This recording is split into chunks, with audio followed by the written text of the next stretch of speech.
Saludos, señoras y señores, y bienvenidos al Mundo por Montera, el canal más audaz para el público más inteligente.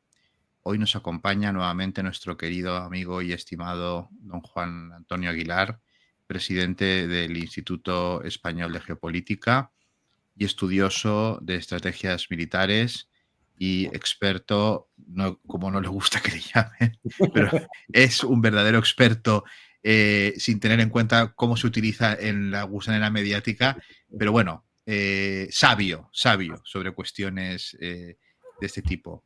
Hoy lo tenemos aquí para hacer un poco un balance y analizar la situación actual, por supuesto. Juan Antonio, ¿cómo estás? ¿Qué tal? Feliz Navidad. Muy bien, feliz Navidad a ti y a todos los que nos ven. Pues es decir, estos días son, ya sabes que son significados y entonces, pues bueno, yo creo que un poco de paz y armonía como siempre, ¿no? Es decir, Sí. mm, Pues nada, ya hemos pasado Navidad, hemos pasado San Esteban protomártir, pero sigue habiendo muchos mártires, ¿no? muchos, fundamentalmente en Siria, sí. Exacto. En Gaza, Entonces, mm. por eso, ¿podríamos hablar como se hacía antiguamente en las guerras de tregua navideña o la cosa está cruda?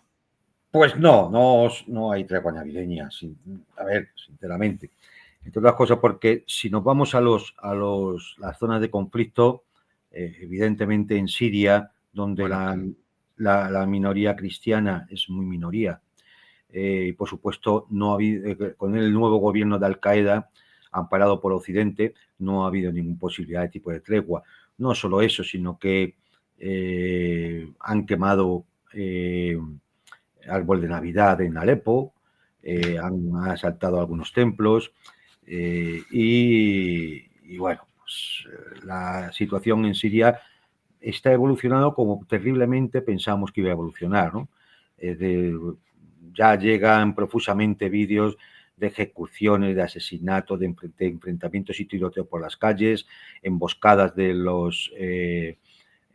las guerrillas que han organizado restos del ejército sirio de Bashar al-Assad. Y bueno, pues la situación es bastante lamentable. Ahí, lógicamente, no había lugar para la tregua navideña, ¿no? El otro sitio donde podía haber habido tregua navideña, que era en Ucrania, Ujú. pues bueno, hemos tenido el enviado de Trump para el conflicto, que es el general Kellogg, el señor Kellogg, que ha tenido unas declaraciones bastante, ¿cómo diría yo? Que no quiero poner una palabra muy gruesa, pero desafortunadas, ¿no? Ya. Primero porque ha dicho que, bueno, pues que Rusia no ha respetado el día de Navidad, 25 de diciembre, y lanzó un gran ataque sobre Kiev, ¿no? Con misiles.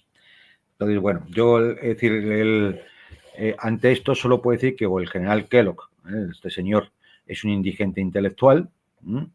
O lo que es peor, y es que sea otro más que viene a tomarnos el pelo a todos. ¿Por qué? Bueno, primero porque debería de saber que tanto Ucrania como Rusia son países ortodoxos. Y la Navidad no se celebra el 25 de diciembre, sino el Es en 4, Epifanía. En 5, Epifanía, claro. claro, 5 o 6 de enero. Por lo tanto, no ha lugar a esa expresión. Es decir, lo que no puede hacer un norteamericano es pensar que todo el mundo es como New Jersey, ¿eh?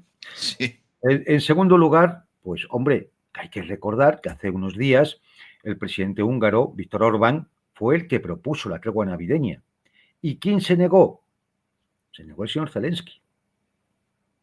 Ya. No puedes ahora reprochar al otro, que no se ha pronunciado, con el tema de la tregua navideña. Pero es que además, hombre, es decir, si piensas ser mediador para buscar una negociación de paz, tú lo que no puedes hacer es hablar de un ataque ruso en Kiev el 25 de diciembre y callarte, no decir nada sobre el ataque ucraniano a la ciudad de Legov en Kursk con 4 civiles muertos y 5 heridos, o no decir nada del ataque a Vladivostok, donde también hubo un muerto, o no decir nada del ataque al barco Ursa Mayor en medio del Mediterráneo, cerca de las costas españolas, por cierto, que con 2 desaparecidos que ya se dan por fallecidos. Por no hablar del asuntillo del avión estrellado en Eso te iba a Kazajstán, preguntar, lo del avioncito, sí. que, bueno, por un mínimo de prudencia, vamos a esperar un poco a ver qué dicen las cajas negras. Pero por las imágenes que ya hemos podido ver, da la sensación de que ese avión está, sobre todo la parte de atrás, llena de impactos de metralla. Ya. Es decir, que posiblemente pues un dispositivo de defensa antiaérea, un misil tierra-aire o un misil o simplemente un dispositivo explosivo en algún dron ha podido afectarle. Hay que decir que esa mañana había drones ucranianos sobre la zona de Grozny, que es hacia donde se dirigía el avión, y tuvo que desviarse de alguna manera hasta Kazajistán, ¿no? Es decir, bueno, esto ya sabremos. Pero lo que no puede hacer un supuesto mediador, por mucho que lo mande Trump, es obviar todo esto y fijarse solamente en lo que le interesa a una parte, porque entonces mala negociación va a ser esa. Es decir, ya podemos anticiparlo, que aunque el tema de la negociación está realmente difícil, si encima el personaje, el listillo de turno que va con estas, bueno, pues ya anticipamos que va a ser un completo fracaso. Que se rompe la confianza, ya no hay confianza Claro, en ambas partes. este es otro que viene a tomarnos el pelo a todos, ¿no? Es decir, Claro. a Sí, sí. tomarnos por tonto, y como los demás somos todos imbéciles, menos él y lo de la Casa Blanca, pues nos lo tenemos que creer y admitir sus majaderías. Bueno, pues esto es lamentable, pero es así. Vaya. Pues sí que es notable esto que dices. El tema de lo del avión, indicas que, por lo que tú has podido ver, pese a que no hay muchísima información de momento, ¿hay restos de fuselaje o qué Sabes se que la, sabe? sabes que la hipótesis inicial era que una bandada de pájaros había Sí. afectado a un motor, había desestabilizado el avión, intentó hacer un aterrizaje forzoso y, bueno, pues al final dio con la panza en el suelo y el avión se incendió, se partió en dos y se incendió. Eh, a ver, hay que decir, sé que 2 miembros de la tripulación han sobrevivido. No sé si alguno de ellos sea el piloto o el copiloto, pero hay que decir que estos tipos se portaron. Primero porque desviaron el avión y lo mantuvieron en vuelo durante bastante tiempo para poder buscar una pista de aterrizaje, porque no se podía aterrizar en la zona de Grónida porque estaba de niebla, que era imposible ver, y menos en una situación de emergencia, ¿no? En Claro. segundo lugar, porque bueno, pues buscó una zona de campo abierto para no estrellar, que el avión no se estrellara pues ni en una zona urbana, ni sobre las pistas del aeropuerto, ni nada por el estilo. Bueno, pues lamentablemente pues la mitad del pasaje ha fallecido, la otra mitad es la que se ha salvado, gracias a, bueno, pues al buen hacer de estos pilotos que han conseguido, yo espero que hayan sobrevivido, pero han conseguido salvar a muchas personas. O sea, que Y la tripulación unos campeones, ¿no? O sea, sí, han- aparentemente así es. Hay que decir que entonces, que bueno, pues algunas de las grabaciones de vídeo que realizaron algunos de los pasajeros que han sobrevivido, sobre todo los que estaban en la parte de atrás del avión, porque claro, lógicamente se incendia más, ha dado con la panza de adelante y por lo tanto al partirse, la parte con combustible que se incendia es la que iba en uno de los trozos. Y el otro trozo pues ha tenido el golpe, claro, lógicamente, que se lleva a la gente al pegar el golpetazo contra el suelo, pero han sobrevivido muchas más personas. Y es decir, lo que se dijo al principio era eso, una bandada de pájaros, ¿no? Pero claro, las imágenes que llegan del fuselaje no indica, no hay restos de sangre o plumas o cosas así que indiquen la presencia de aves, y lo que sí hay son impactos de metralla en el fuselaje. Entonces, bueno, para el hombre, asunto. uno no es un técnico lógicamente hay que esperar las cajas negras que ya han sido recuperadas y el testimonio que puedan ir dando todos los testigos que han sobrevivido para saber realmente qué es lo que ha podido pasar. Pero tiene mala pinta, ¿eh? Tiene mala Tiene mala pinta. pinta. Mm. Tiene mala pinta. Oye, Juan Antonio, y ahora que estamos, claro, estamos acabando el año, si tuvieras que hacer no sé, un balance de cómo podríamos decir que ha sido el 2024. Ya sé que es muy amplio, ¿no? Claramente bastante fastidiado, ¿verdad? Hombre, un año sabes que da para muchas cosas y Sí, seguramente si habláramos no solamente de geopolítica, sino también de política, de deportes, de arte, sí, pues tendríamos que estar aquí horas, ¿no? Es decir, horas. porque el año ha sido muy intenso, ¿no? Sí, Desde el punto de vista geopolítico, mm, es- ah, yo creo que hay 6 puntos que son los significativos, ¿eh? Es decir, que yo creo que podemos reseñar como balance del año 2024. ¿Eh? sí, Y estos 6 puntos, pues brevemente podemos comentarlos un poquito a poco, ¿eh? Es decir, de cada uno de los fantástico. puntillos. Por ejemplo, primer punto. ¿Eh? El primer punto yo creo que es el reconocimiento de la realidad de lo que ocurre en el Teatro de Operaciones Militares ucraniano. Durante 2 años y pico nos han estado contando una matraca que era de que Ucrania, y por extensión la OTAN, iba ganando militarmente, que Rusia estaba poco menos que arruinada y al borde del colapso, que no había capacidad militar no iba a poder durar mucho tiempo. Acordémonos aquello de los chips de las lavadoras, ¿no? Y todas estas Sí, cosas que sí, decían, sí. ¿no? Es decir, que el ejército ruso estaba desarbolado, era incompetente, los soldados no querían luchar, todo esto que se ha dicho, ¿no? Pues bueno, este año hemos visto que hay un reconocimiento claro de que Rusia es quien va ganando la guerra. Les ha costado, pero al final, lógicamente, las evidencias ya no se pueden ocultar.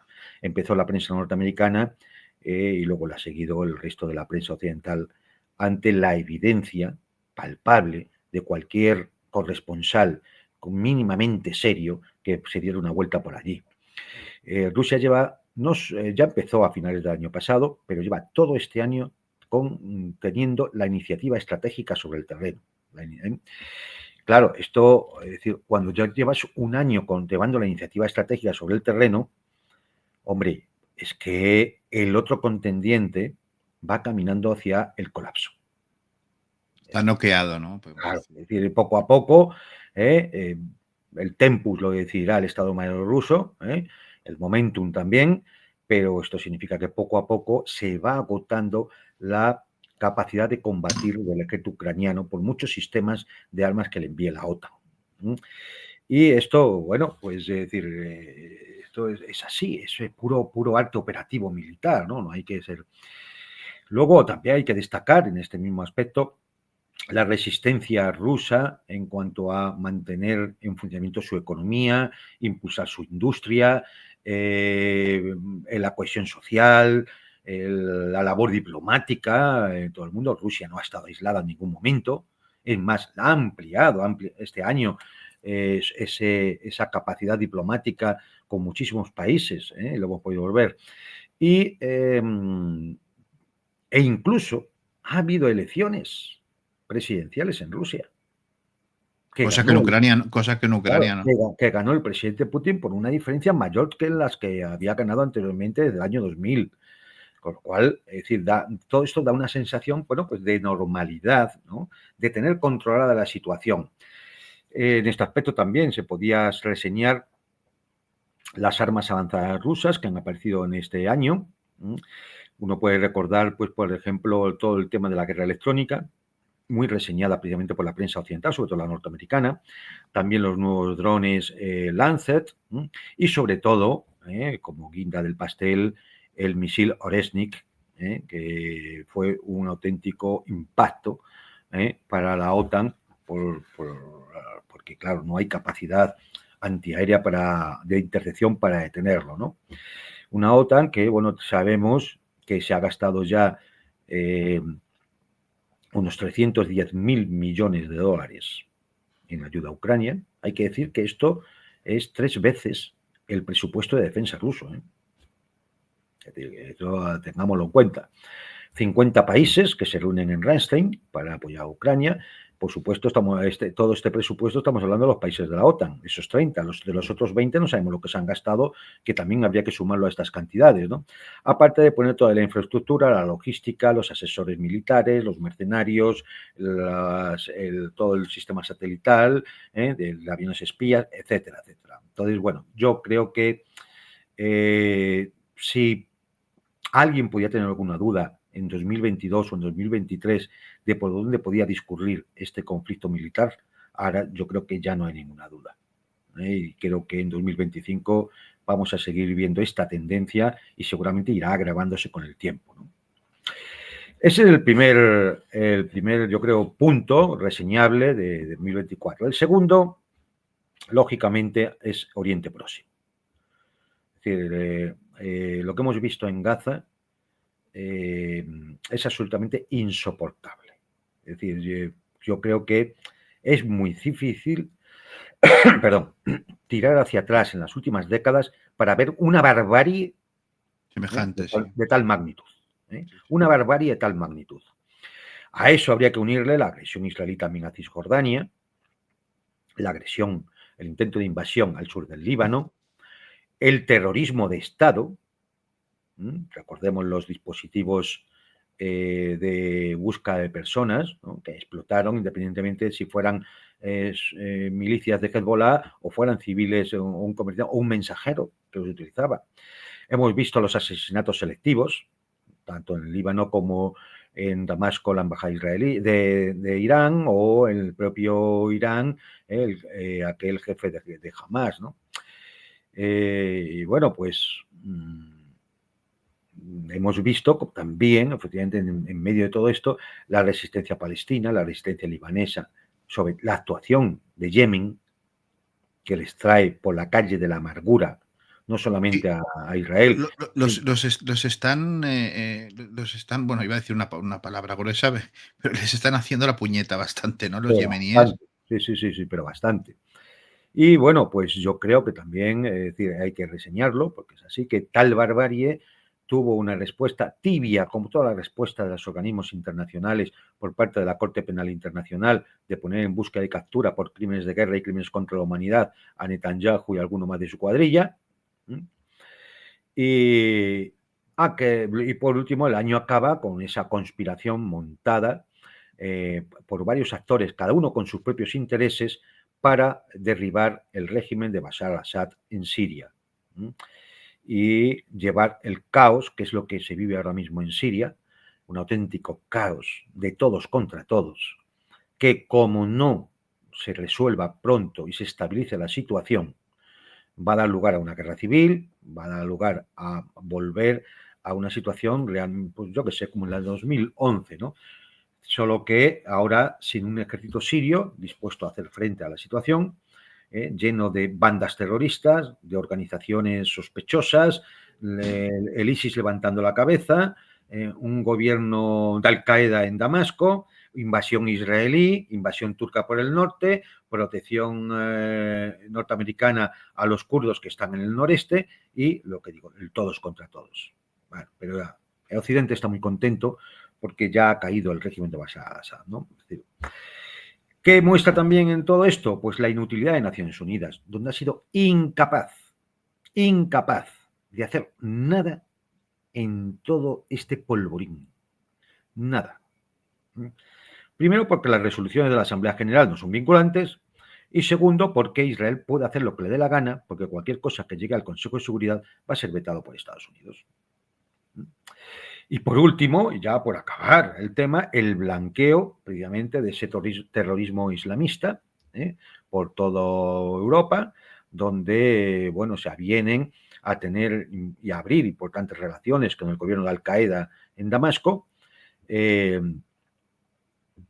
y así nos tenemos que olvidar de la miríada de atentados que desde 2001, con el ataque a las Torres Gemelas, hemos sufrido, sobre todo en Europa, por parte de los grupos terroristas islamistas, que ahora parece ser que se han reconvertido en yihadistas progresistas, Bueno, gente de edad. has visto que a Julani le han comprado hasta una corbata. El otro día salía Sí, sí, sí, sí, no, con una evidentemente, corbata verde, no. parecía un seminarista, ¿eh? Hay que decir que Julani le han formado bien, no como a Zelensky, ¿eh? Que a Sí, sí, pesar de sí. los 320.000 millones de dólares, no ha tenido para comprarse un traje. ¿Eh? Eso es Esto por lo verdad. menos ya, sin que llegue nada, ya se ha comprado un traje. ¿eh? Es decir, Sí, sí. hay que reconocerlo, en ese sentido hay que reconocerlo. El tercer punto del año, significativo del año, lógicamente estoy poniendo por lo que yo creo son órdenes de importancia, ¿no? Sí, sí, por supuesto. Bueno, pues el bulo de la democracia en Europa. Aquí esto daría para hablar horas, ¿eh? Sí. Pero ha quedado en evidencia que todo el entramado de la Unión Europea no es más que un entramado de corrupción oligárquico, llevado adelante por una plutocracia que solo piensa en el beneficio económico, por una cleptocracia que solo piensa en cómo sacarle el dinero a los ciudadanos, por el nepotismo más infame, donde ellos se eligen a sí mismos y se reparten los puestos, y cuando ya sales de un puesto ya te ponen en otro, es decir, una partitocracia donde toda una serie de partidos políticos europeos, o sea, donde realmente se reproduce la típica partitocracia que hay en todos los países, se reproduce en el Parlamento Europeo, se reproduce en el Consejo de Europa, en la Comisión Europea, donde todo va por las cuotas de sus partidos, que por supuesto son sus juntas directivas las que deciden, los que están ahí. Con lo Claro. cual, es decir, aquí la gente vota lo que obligatoriamente le ponen a votar. Sí, ¿eh? sí. Es decir, esto es así y pues bueno, es un régimen oligárquico, en el cual lo que sí vemos es que, como va quedando en evidencia, aumenta la represión, aumenta la censura, aumenta la limitación a derechos fundamentales. Eh, es más, creo que la brecha entre los ciudadanos y la casta política y la casta oligárquica cada vez es mayor. Y lo hemos visto en las elecciones francesas, lo hemos visto en la cuestión política alemana, que va a haber elecciones anticipadas, porque claro, ya es imposible de sostener la situación. Y a todo esto, bueno, pues hundimiento económico, desindustrialización, sobre todo Alemania, que es el motor económico de Europa, el fracaso de la agenda verde, aquí se sigue quemando carbón y gas y leña para poderse calentar a mansalva y como si no hubiera un mañana. Aquí hemos asistido de forma bochornosa, con absoluta vergüenza, cómo se cometían fraudes electorales como en Moldavia, donde hemos podido ver que a la toma de posesión de la presidenta Sandú, que ha ganado las elecciones, fueron 7 personas con una bandera rumana. ¿Por qué? Pues porque Sandú no ha ganado en ningún sitio en Moldavia, en ningún sitio. Sandú tiene unos poquitos más de votos, porque ha votado la diáspora moldava en Occidente, porque la diáspora moldava que está en Rusia no ha podido votar, No tenía porque no les mandaron papeletas. papeletas, Claro. efectivamente. Hemos asistido a golpes de Estado o intentos de golpe de Estado, ejemplo Georgia, ejemplo Rumanía, donde Rumanía, lo de Rumanía es acojonante, ¿eh? no, es insultante. Sí, Rumanía sí. es la auténtica expresión de la Unión Europea. Es decir, e incluso, bueno, si aquí ya ha habido hasta intentos de magnicidios como a Robert Fico de Eslovaquia. Es decir, y para ya ponerle ya una buena guarnición, pues los gastos militares desorbitados, donde marchas forzadas y obligatoriamente hay que llegar al 2%, pero ya todos saben que hay que tirar al 3%, e incluso Trump está pidiendo un 3,5, hasta un 5%. ¿Por qué? Porque, claro, militarizar Europa cuesta mucho dinero. ¿Y ese dinero de dónde va a salir? Que nadie se haga ilusiones. No sale de ninguna maquinita, sale del aumento de la deuda, del aumento de los impuestos y de los recortes en partidas del presupuesto que afectan a la seguridad, que afectan a la sanidad, que afectan a la educación, a las inversiones, a las pensiones, etcétera, etcétera.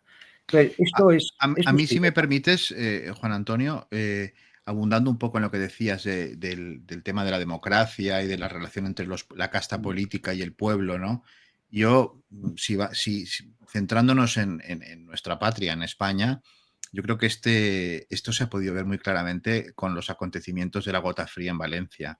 Es decir, cómo un pueblo se ha dado cuenta que está absolutamente abandonado, por sus dirigentes políticos. Es decir, al final han tenido que ir voluntarios y gente hasta que al final alguien ha empezado a hacer algo, pero ha sido algo, en fin, forzado por las forzado. circunstancias. O Sí, sea, sí. y ahí te das cuenta, pues el problema que hay, ¿no? Pues que y los echaban vamos, a capazos de barro, ¿no? O sea, ahí se ve claramente lo que es la Unión Europea y España, en tanto en cuanto forma parte de la Unión Europea, pues la clase política española es parte de esa nomenclatura, ¿no? O sea, de esa Sí, y especie de... además, sabes, creo que se está llegando a un punto en el cual esta Unión Europea posiblemente ya no sea posible reformarla, que no tenga posible reforma.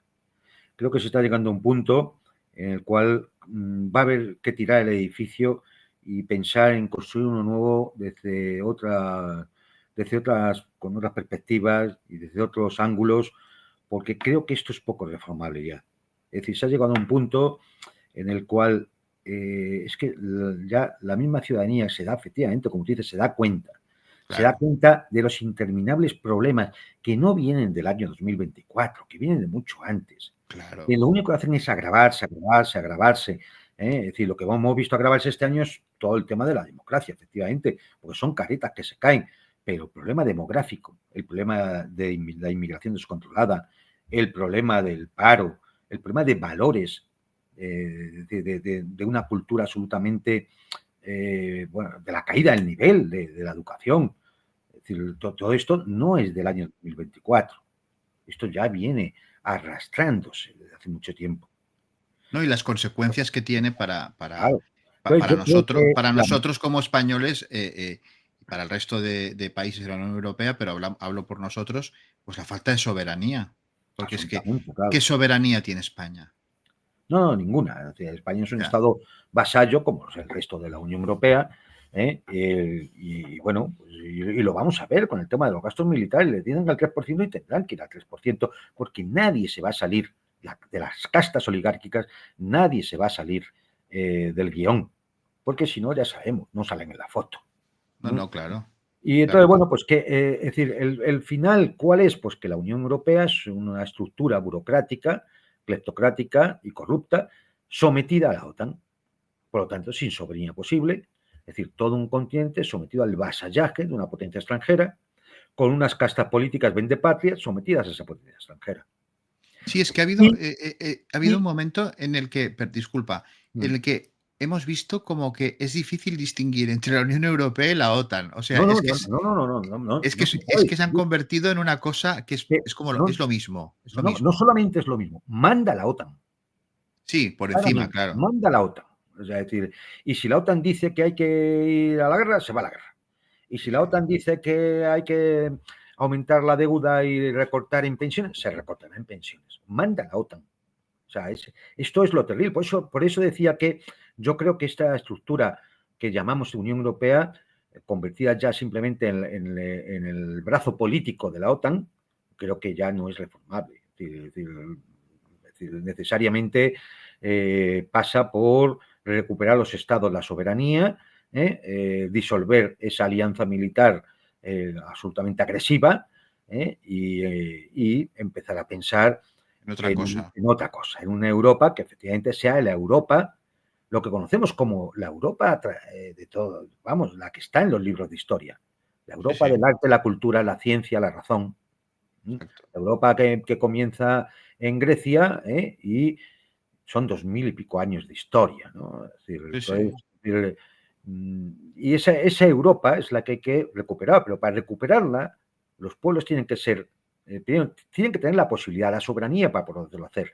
Y segundo, hombre, el mínimo conocimiento de saber lo que es Europa y no confundirla con un barrio de Hollywood. Claro. Claro, es decir, entonces, bueno, esto, es decir, yo creo que es un arduo trabajo de reconstrucción europea que llevará mucho tiempo, llevará mucho Sí. tiempo, y que ahora mismo ya no se puede hacer con las herramientas que se disponen. No se puede hacer con la OTAN, por supuesto, porque eso es un entramado de ocupación, es decir, nada más. Es decir, aquí Europa no tiene, los Estados europeos no tienen ejércitos nacionales, tienen tropas de proyección, tropas mercenarias de proyección al servicio de una potencia extranjera. Esto es triste decirlo, Es decir, no quiero decir con esto que no haya militares, yo llevo el informe, he llevado el Sí. informe, ¿no? Es decir, sino que hay militares, hay soldados y militares patriotas y soldados patriotas, pero la estructura totalmente sometida a una alianza militar mandada por un procónsul, un general extranjero, un general norteamericano, y ya está ahí lo que decidan en la Casa Blanca y en el Pentágono. Cipayos, ¿Vale? sí, Ya está, pues lamentablemente es así y hay que empezar a reconocerlo, porque si no, esto no tendrá solución, ¿no? desde luego. Cuarto punto.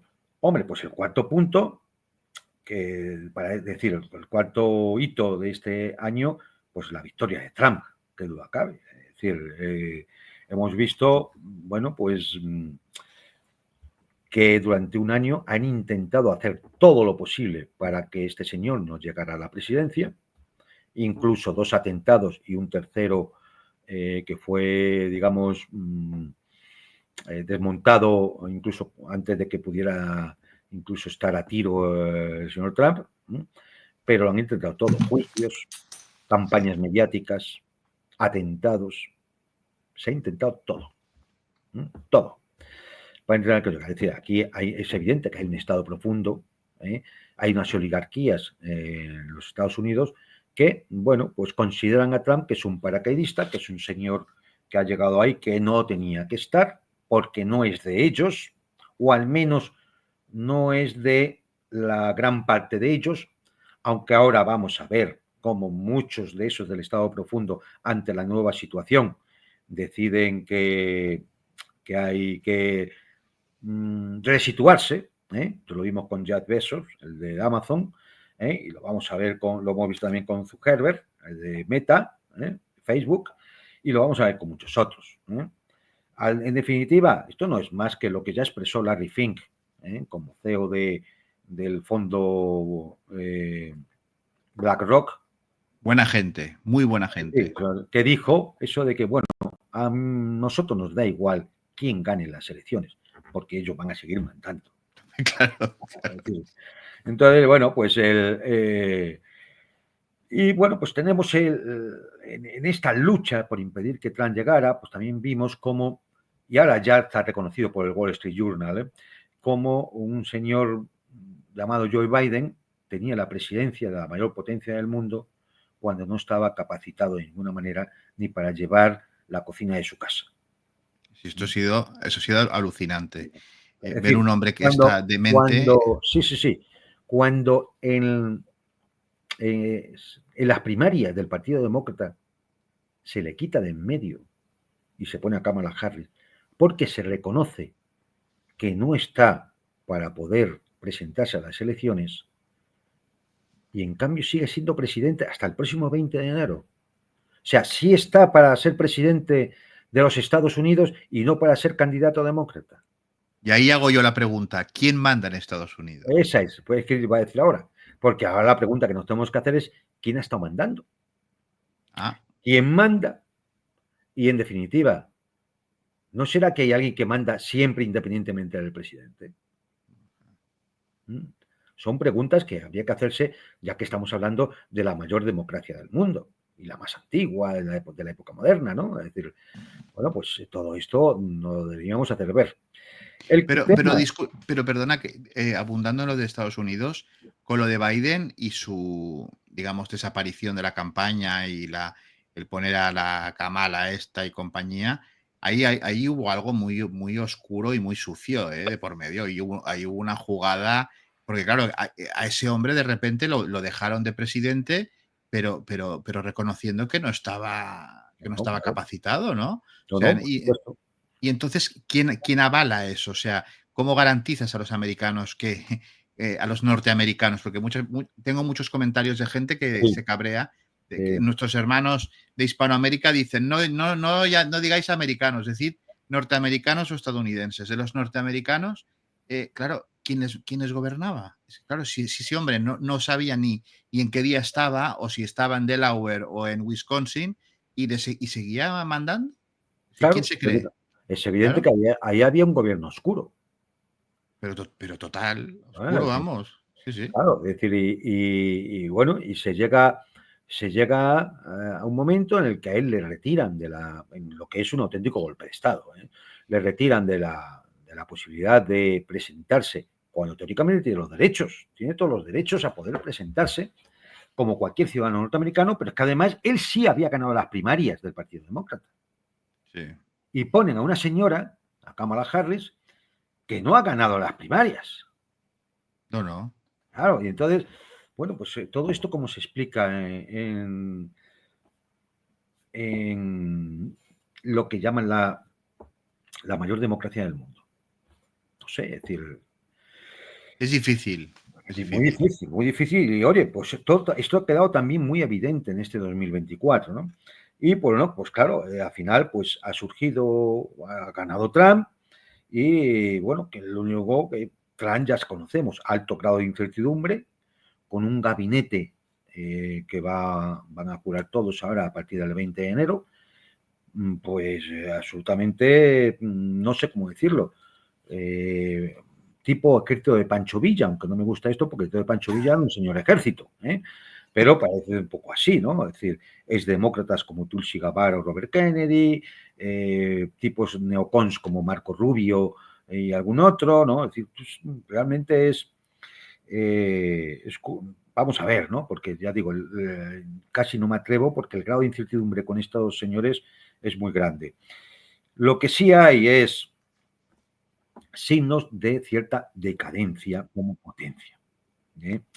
Cuando una economía que se dice la más grande y más importante del mundo tiene que estar amenazando con aranceles al resto del planeta, porque a ver, es que no se ha salvado Europa, No. Ha amenazado con aranceles.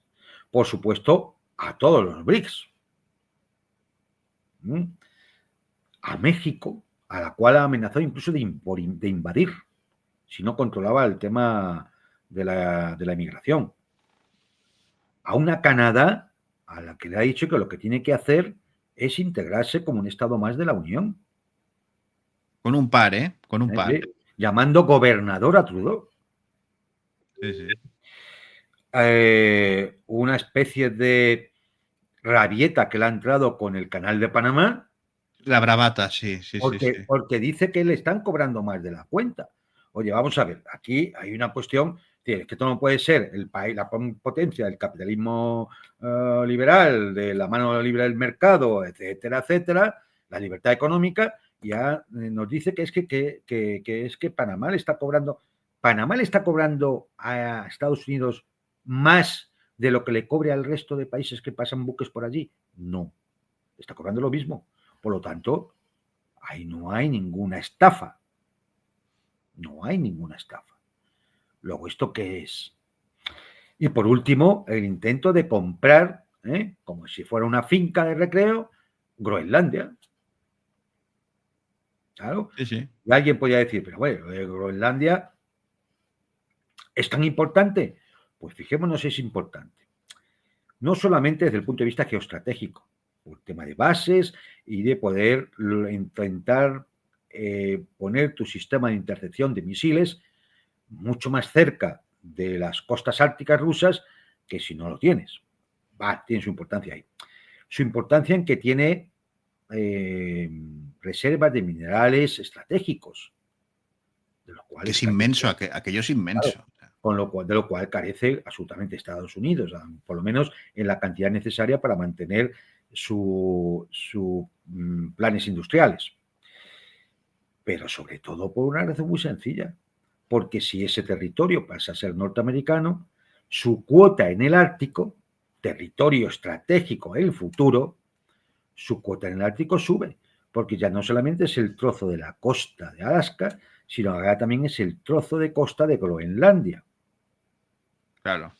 Y ya no digo nada si lograra absorber Canadá, como él quiere, porque entonces prácticamente el Ártico sería ruso y norteamericano, quitando el trocito de Noruega y Finlandia. Pero tú no lo ves esto como que están como fuera de madre, o sea, que es porque es desesperación propia de una potencia que decadente. ve que va decayendo y entonces tiene que intentar al menos tener controlado cierta parte del dominio, lo que ellos llaman el hemisferio occidental. De ahí, es decir, las Américas, desde Claro. Norteamérica hasta abajo. Y ahí le es muy importante el tema de Groenlandia, de ahí el tema de Canadá, de ahí el tema de Centroamérica, el canal, etcétera, etcétera. Con lo cual, mucho me temo que en los próximos tiempos vamos a ver presión sobre Brasil, por ser miembro fundador de BRICS, presión sobre Venezuela, por el tema de los bolivarianos, de Maduro, etcétera, etcétera. Es decir, creo que, bueno, pues debo pensar, como no puedo evitar en estos momentos, ya no tengo el poder que tenía para evitar que Eurasia, sobre todo Asia, con Rusia, China, Irán, India, ¿verdad?, se conformen como una potencia, ahí me queda poco margen para poder meterme, pues voy a controlar la parte que puedo dominar. Y esa, lamentablemente, son las Américas. Yo lo que creo, y me gustaría saber tu opinión, Juan Antonio, es que aunque muchos ingenuos crean que no, el gobierno de Trump va a ser igual o más sionista que el anterior. En ese aspecto, sin ninguna duda, sin ninguna duda. Es decir, porque si fuera por intereses norteamericanos, ¿eh? Bueno, si fuera por intereses norteamericanos, ya se habían llevado a todo Israel a Estados Unidos y se había pacificado la región y estaría haciendo grandes negocios Estados Unidos en esa región. Incluso con los iraníes, fíjate lo que te digo. Sí. Porque hasta conversaciones han tenido este año también, 2024, conversaciones por debajo de la mesa para que Irán sacara su petróleo e evitar que el precio del petróleo subiera más, lo cual solo beneficiaba a la OPEP Plus, a Rusia, a China, es decir, a Arabia Saudita, etcétera, etcétera, ¿no? A Venezuela. Entonces, es decir, pero, amigo mío, entre esos grupos o ese Estado profundo que domina y gobierna en Estados Unidos, el poder sionista es tremendamente fuerte. Y muchos de la casta política norteamericana, el mismo gobierno, en el gobierno de Biden, por ejemplo, empezando por Blinken, tenían pasaporte israelí. Sí, sí. Claro, es muy difícil que esa posición cambie. No sé qué hará Trump, a lo mejor intenta de alguna manera intentar que nos cae la situación más de la cuenta, o intenta controlarlo de alguna forma, o qué. Pero cuando hablamos de Israel, hay que decir que no se habla solamente de Israel, ¿eh? Cuando hablamos de Israel es por extensión y en el mismo grado de responsabilidad los Estados Unidos y los gobiernos cipayos y vendepatrias de Europa, Sí, que sí. son los que sostienen realmente al Estado de Israel. Así es. Estados Unidos y los gobiernos europeos. Si no, es imposible. Es imposible y el gobierno israelí lo sabe. Es decir, pero, amigo, el señor Netanyahu puede ir a la Cámara de Representantes y dar un discurso allí ante todos los congresistas y senadores y como si fuera el que manda. Bueno, una estrella del pop, todos Claro, ahí en pie y sí, aplaudiendo, sí, ¿eh? sí, sí. Y no es el que manda, sino que es que los que mandan le tienen ahí como Sí, tienen a otro en la Casa Blanca. sí, Esta sí. es la realidad, ¿no? Bueno, pues si quieres pasamos al siguiente Sí, aspecto, ¿eh? por favor. Importante en este año 2024. En Occidente se ha hablado poco, o sea, en España menos todavía, pero tiene su importancia porque dentro de unos días otro grupo de países va a formar parte de los BRICS. Y todo eso se decidió este pasado verano en la cumbre de los BRICS en Kazán, Rusia. Y bueno, pues ahí en esa cumbre se abre un proceso que llevará tiempo, que es un proceso, bueno, pues para conseguir un nuevo orden internacional. Un orden internacional que no sea el basado en reglas que ellos ponen y quitan. Es más, ponen y quitan de tal forma que las reglas de hoy pueden ser mañana prohibidas para que exponer otras reglas, al más puro estilo marxista de Groucho. Es decir, Sí. entonces, bueno, pues ahí se abre un proceso. Ese proceso lleva, por una parte, la ampliación, que cada vez más países han tenido que abrir una fórmula que no existía, que era el del socio. Es decir, países fundadores, países miembros y países aspirantes, por la cantidad de países que querían unirse y que quieren unirse a los BRICS. Evidentemente, esto choca frontalmente con la hegemonía anglosajona y aquí veremos aceleraciones, veremos retrasos, veremos cómo intentan de alguna forma poner piedras en la rueda para que no circule, por ejemplo, el asunto de Milei en Argentina, ¿no? Es decir, pero el proceso está lanzado y yo creo que ahora mismo es prácticamente imparable, ¿no? A pesar de que tengan que resolver, para eso hace falta tiempo, contradicciones, por ejemplo, la de Brasil con Venezuela, que impidió que Venezuela pudiera sumarse ya como socio, o la de Turquía, que al fin y al cabo es un miembro OTAN y que va haciendo por el mundo lo que le da la gana. Totalmente. O la de Arabia Saudita, que por un lado sigue todavía teniendo importantes relaciones y enganche con Estados Unidos, entre otras cosas, porque su petróleo sirve como punto de referencia, el petrodólar, como punto de referencia del valor del dólar.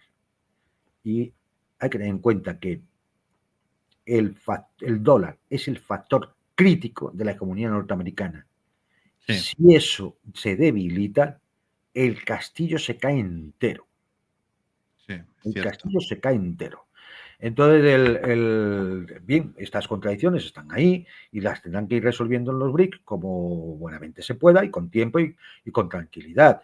Incluso ni siquiera es posible acelerar el proceso de desdolarización. ¿Por qué? Pues porque tanto India como China, como otros países, tienen buena cantidad de dólares en sus reservas.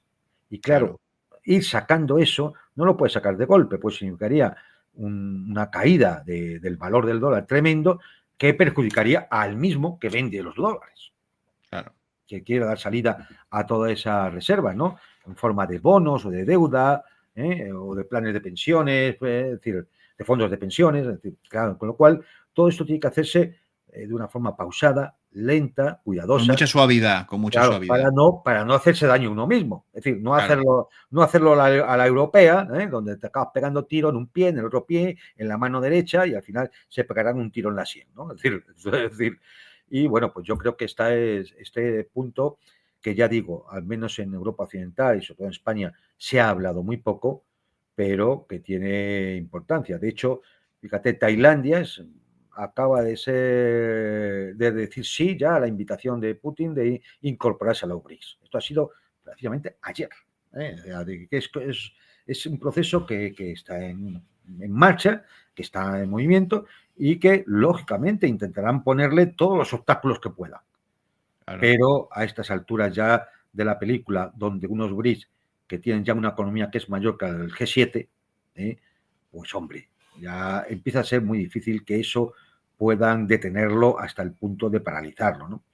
Es decir, un G7 de que nos pone en la cabeza como un bombo cada vez que se reúne, cuando se reúne en Kazán, más del 50% de la población, 2/3 de la población mundial, más del 50% de la economía energética del mundo, más y población. 2/3 de la población mundial, claro. PIB mayor que el del G7, es decir, con lo cual ya estamos hablando de otra cosa, es decir, de otra cosa. Y por último, como sexto hito del año, que yo creo que es reseñable, es la inteligencia artificial. Y esto es un tema pedregoso. Efectivamente, se inicia un camino que es inexplorado, que teóricamente nos lleva a una revolución tecnológica. Bueno, ni sin teóricamente, yo creo que nos lleva a una revolución tecnológica, pero que también tiene sus zonas de sombra.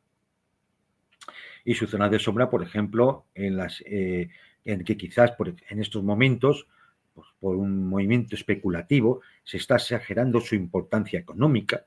De hecho, el tema de las tecnológicas referido a la inteligencia artificial ha mantenido en crecimiento unas bolsas de valores cuando la economía industrial está realmente cayendo, lo cual denota un cierto aspecto especulativo, que, bueno, pues que puede llevarnos a una situación como la de los famosos .com nos llevó en los años 90, a finales de los 90, ¿no?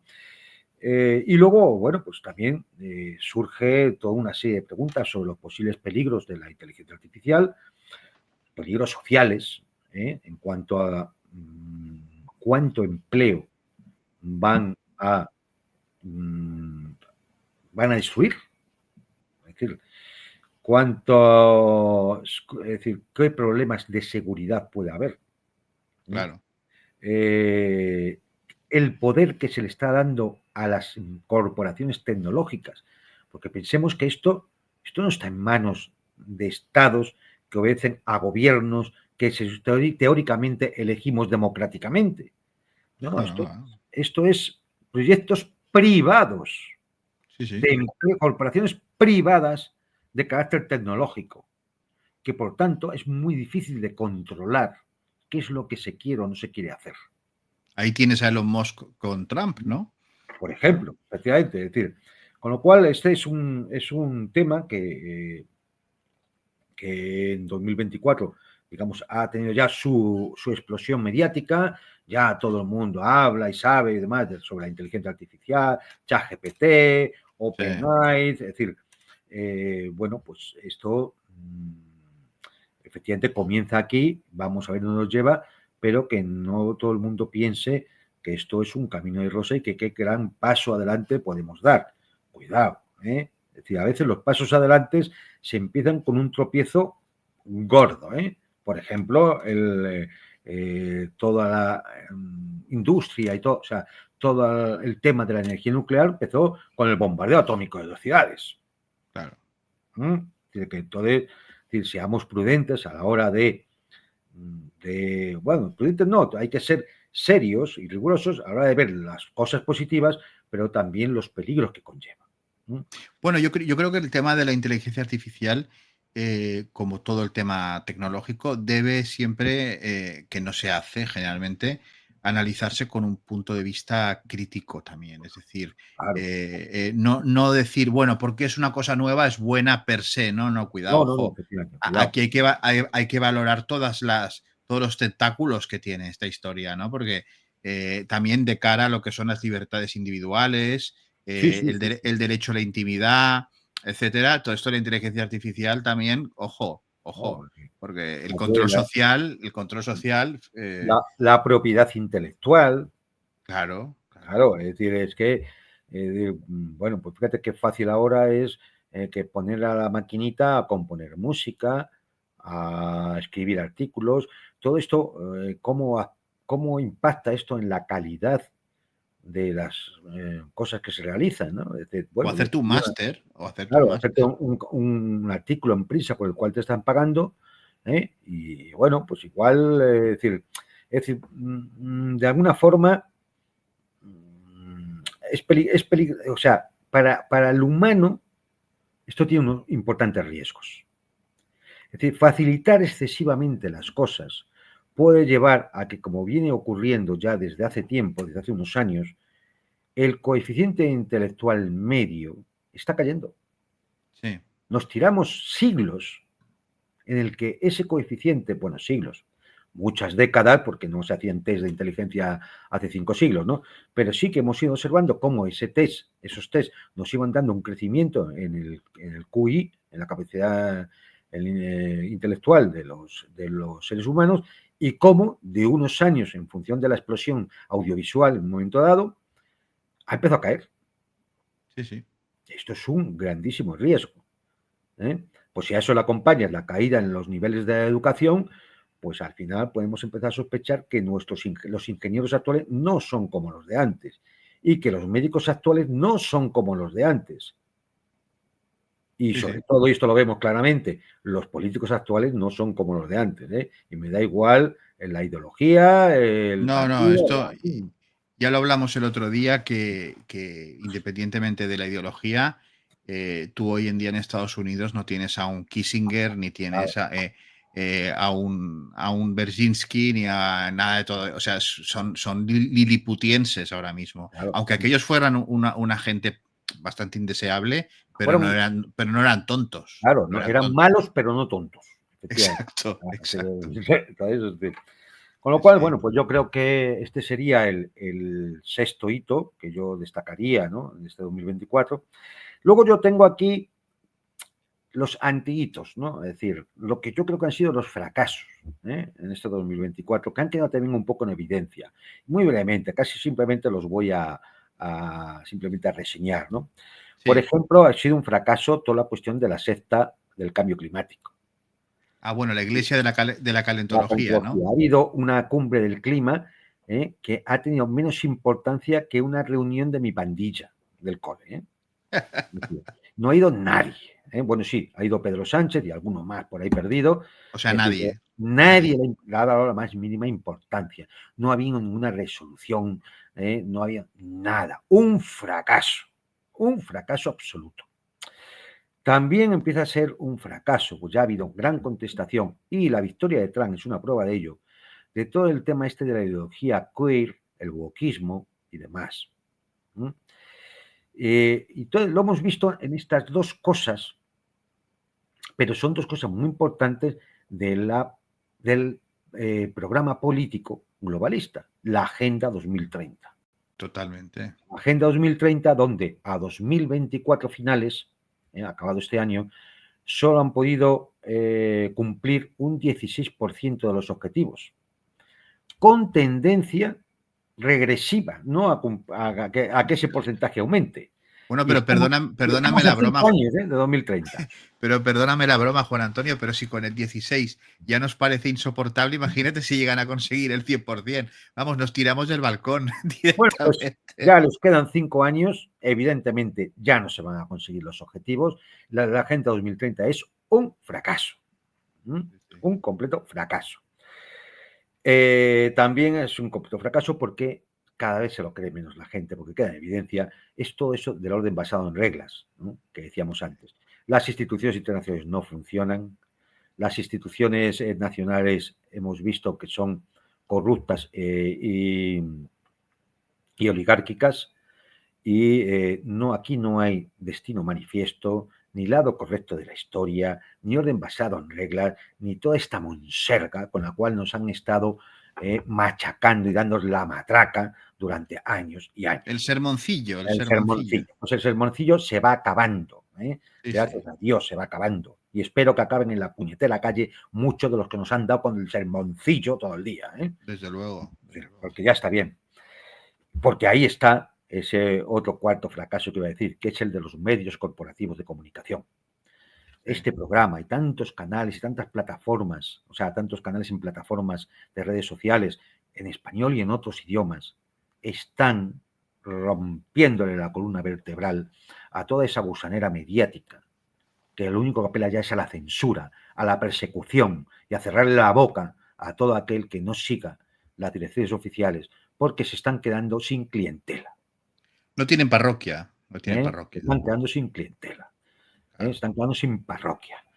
Y yo espero que ya definitivamente se den cuenta los anunciantes y demás para que dejen de poner su dinero en esas cochiqueras, Sí, sí.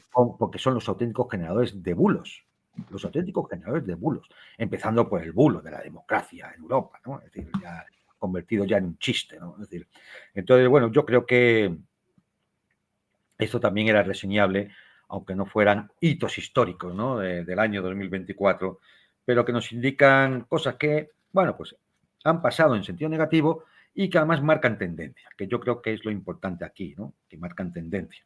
Y en fin, pues El tema de lo de las redes sociales yo lo veo que es muy importante porque eso es lo que va a cambiar la percepción que se tiene de las cosas. Por ejemplo, antes has hablado del silencio vergonzoso de los medios de comunicación sobre lo que pasó en Kazán.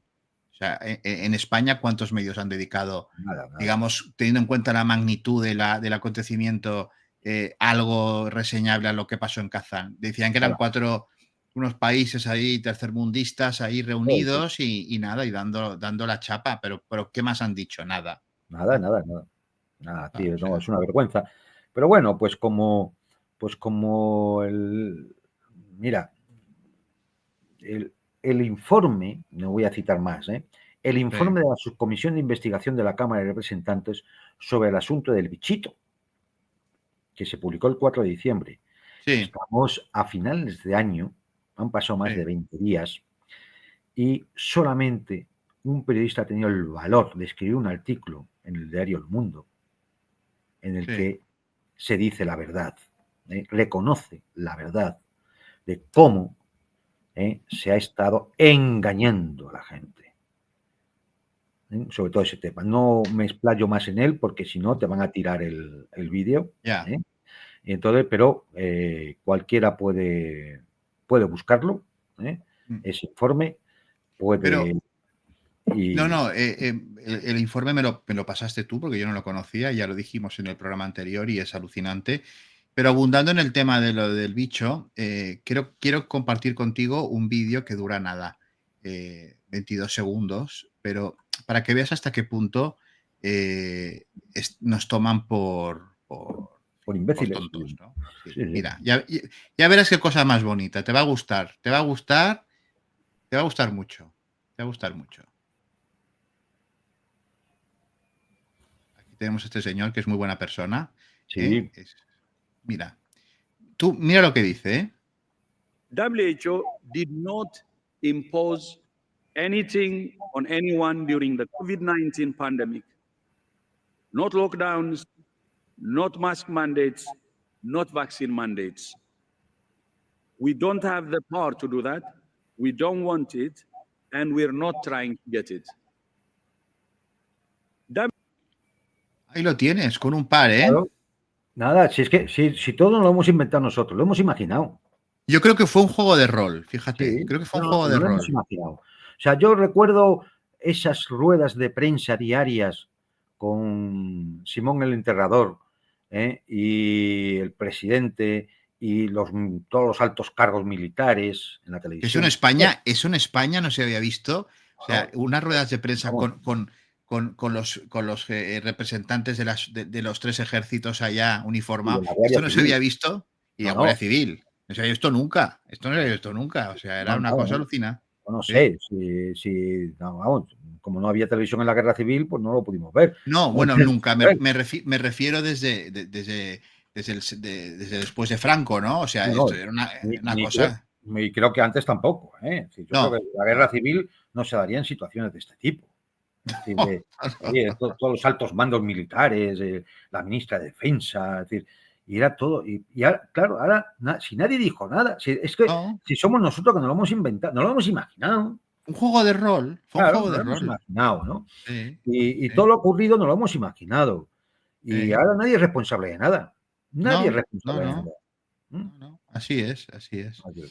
En fin, querido Juan Antonio, muchísimas gracias por el regalo que nos has hecho con tu inmensa capacidad didáctica y de síntesis, de podernos dar estas 6 claves, ¿no?, del año 2024, que creo que van a ser muy útiles para que nuestra audiencia pues, pueda tener una imagen de conjunto de todo, de cómo ha ido todo. Sobre y de los retos. Para lo que viene en 2025. Exacto, para entender lo que va a venir ahora, ¿no? Efectivamente. Y muchísimas gracias por haber querido estar una vez más en El Mundo por Montera. Sabes que aquí te queremos mucho. Y nada, nos veremos pronto, el año que viene, Dios mediante.